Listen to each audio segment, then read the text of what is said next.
Alright guys, so the first thing you're going to do for these cookies is preheat your oven to 350.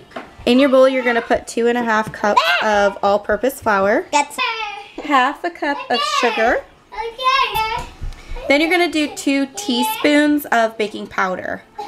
Once you have those dry ingredients together, you're just going to go ahead and mix these together. And I like to use a fork because I feel like it sifts through it pretty well. Now to your dry ingredients, we are going to go ahead and add in half a cup of oil.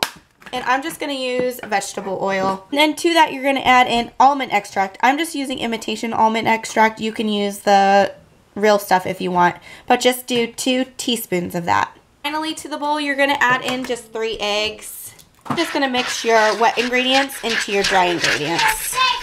Okay, so this is what you're going to get. You're going to get a nice dough ball. After you've kneaded that for quite some time, you want all the flour to go away. You don't want any flour in your dough. So make sure you're spending the time kneading that, whether that's by hand or with machine. If it's a machine, more power to you. But I did that by hand. And then you're going to take a cookie sheet. Do not grease your pan. Just put it on your cookie sheet, or you can use parchment paper if you want.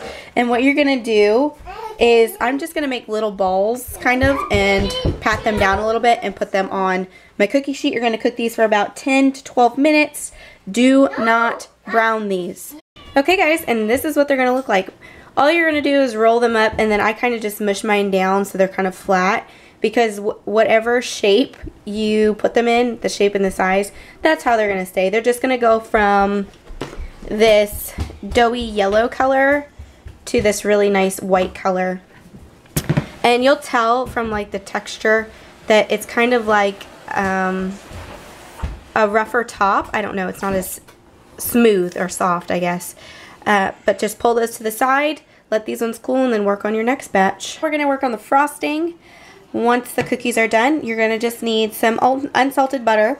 Now the measurements for this are going to vary depending upon how many cookies you make. These make about a dozen to 2 dozen, again, just depending on the size of cookies you make. I really eyeball a lot of this when it comes to the frosting. So what I do is about a tablespoon of unsalted softened butter, mine kind of semi-melted. Then I just put in a little bit of powdered sugar or confection sugar, and I'm just going to stir that together real quick. What I do is I just stir the butter and the sugar together, and then I add in just a little bit of almond extract, or you could do, if you want a vanilla flavor, use vanilla instead. But I'm not going to do very much, just a very little bit amount there to give it some almond flavor. Mix that in, and then I'm going to just add a little bit of milk, just splash milk.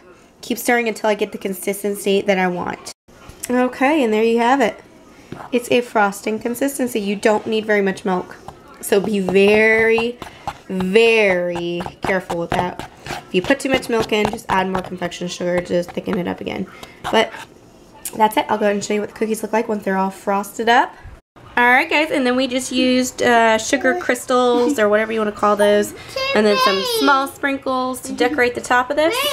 And that is what the cookies look like. These are the cookies you guys have been asking for since my grandma's. And I'm just now getting to them almost a year later. So these are her almond cookies you guys saw when we went on vacation to Maine, and I finally got them done for you. But I'm going to go ahead and put a couple of these on the plates because both the boys are ready to devour them. So that's it guys. We will see you in another video.